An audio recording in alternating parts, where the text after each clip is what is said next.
ক্ষোভৰ বহিঃপ্ৰকাশ কংগ্ৰেছৰ চৌদিশে পলিছে নিৰ্বাচনী বঁটা। কংগ্ৰেছৰ দুৰ্গ পুনৰ উদ্ধাৰৰ বাবে তৃণমূল কৰ্মীসকলে ক্ষিপ্ৰতাৰে কাম কৰি যোৱাৰ বিপৰীতে এছাম নেতাই দল ত্যাগ কৰিছে। আনহাতে বোকাখাততো পৰিস্ফুট হ'ল নেতিবাচক ছবি। বিগত বৰ্ষৰ দৰে এইবাৰো বঞ্চিত হ'ল কংগ্ৰেছৰ প্ৰাৰ্থী। ইয়াকে লৈ ক্ষোভৰ বহিঃপ্ৰকাশ দেখা গ'ল বোকাখাতৰ কংগ্ৰেছ কৰ্মীসকলৰ মাজত।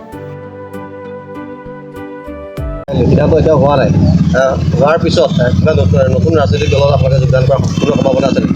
নাই, আমি তেনেধৰণৰ কোনো এতিয়ালৈকে ভবা নাই। সেইখিনি কথাত আমি আগবঢ়া কিবা তেনেকুৱা ধৰণৰ কোনো আলোচনা আমাৰ হোৱা নাই। মাত্ৰ আমাৰ এটাই দুখ লাগি আছে যে বোকাখাতত যিটো দলে বৰ্তমান আমাৰ লগত মিত্ৰতা কৰি পেলাই আগবাঢ়ি গৈছে, সেই দলে কিন্তু বোকাখাতত এই মুহূৰ্তলৈ কোনো সাংগঠনিক স্থিতি আমি দেখিব পোৱা নাই। গতিকে আমি সেই ক্ষেত্ৰত আমি যথেষ্ট হতাশ হৈছোঁ যে সেইসকলক লৈ আমাৰ বোকাখাতত যিহেতু ভাৰতীয় জাতীয় কংগ্ৰেছ দলটো যি ধৰণে সক্ৰিয়তাৰে কাম কৰি আছে, এই কাম কাজ কৰি যোৱাৰ পিছতো আজিৰ তাৰিখত আমাৰ বোকাখাতৰ কংগ্ৰেছৰ এজন প্ৰাৰ্থিত্ব নিদিয়াৰ বাবে আমি কিন্তু অতিকে দুখিত আৰু ক্ষোভিত। আমাৰ মূল কথাটো হৈছে যে এনেকুৱা যে যিহেতু আমাৰ ৰাইজৰ দলৰ লগত এটা ওপৰত APCCৰ লগত আমাৰ মিত্ৰতা হৈছে, কিন্তু আজিৰ ডেটত আপোনালোকে সকলোৱে জানে যে আমি গম পাইছোঁ যে ৰাইজৰ দলৰ মানুহে ৰাজ্যিক নেতৃত্বই এতিয়াও বোকাখাতৰ বাবে কেণ্ডিডেট তেওঁলোকে বিচাৰি আছে। ইজনক কৈছে সিজনক কৈছে, এনেকুৱা ধৰণৰ তেওঁলোকৰ পৰিস্থিতি বুলি আমি শুনা পাইছোঁ। গতিকে যদি সেইটোৱে হয় তেতিয়াহ'লেতো এইটো মানে ছিটটো আমাৰ জিকাৰ সম্ভাৱনাটো একদম ক্ষীণ হৈ পৰিব। গতিকে আমাৰ ৰাজ্যিক নেতৃত্বৰ ওপৰত আমাৰ মানে কংগ্ৰেছৰ ৰাজ্যিক নেতৃত্বৰ ওপৰত আমাৰ ক'বলগীয়া এইটোহে যে তেওঁলোকে কথাটো আকৌ এবাৰ চিন্তা কৰক বোকাখাতৰ বিষয়ে।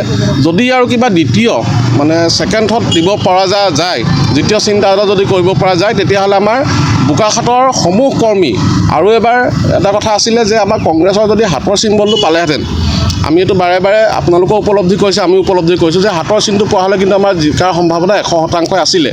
গতিকে আমি ৰাজ্যিক নেতৃত্বক কংগ্ৰেছৰ ৰাজ্যিক নেতৃত্বক পুনৰবাৰ অনুৰোধ জনাইছোঁ, যদি কিবা দ্বিতীয় এটা থট দিব পৰা যায়, দ্বিতীয় যদি চিন্তা কৰিব পৰা যায়, তেওঁলোকে চিন্তা কৰক আৰু আলোচনা কৰক আমাৰ ব্লক কংগ্ৰেছৰ লগত, জিলা কংগ্ৰেছৰ লগত। তাৰপিছত এটা সিদ্ধান্ত হ'ব। আপোনালোকে ইতিমধ্যে সভাপতিয়ে জনাইছে যে কাইলৈ আমাৰ এটা মানে চূড়ান্ত সিদ্ধান্ত হ'বলৈ গৈ আছে, যাৰ আগতেই যদি আমাৰ ৰাজ্যিক নেতৃত্বই আমাক ভাল কিবা উপদেশ বা পৰামৰ্শ দি আমাক আগুৱাই যোৱাত সহায় কৰিব পাৰে, তাৰ বাবে আমি তেওঁলোকক পুনৰবাৰ অনুৰোধ জনাইছোঁ।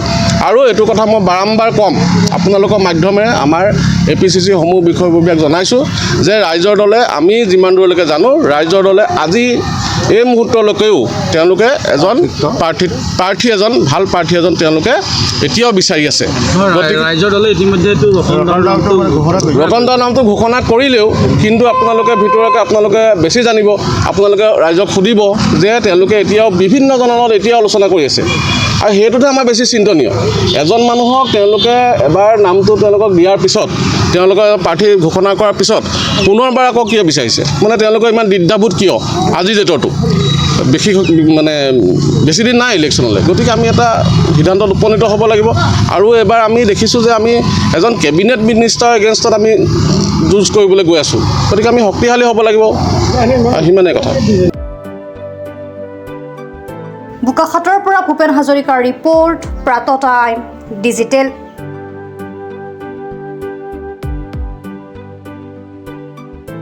শদিয়াৰ পৰা ধুবুৰীলৈ, বৰাকৰ পৰা ব্ৰহ্মপুত্ৰলৈ সকলোৰে মাজত চিনাকি এটা নাম প্ৰাত টাইম। থলুৱা ভাষা, কৃষ্টি আৰু সত্য বাতৰিৰ আধাৰত প্ৰতিষ্ঠিত খবৰ প্ৰাত টাইমৰ প্ৰতিটো বা বাতৰি পুংখানুপুংখভাৱে চাবলৈ Facebook, YouTube, website, Twitter, Instagram আৰু ব্লগাৰ পেজত লাইক আৰু ফ'ল'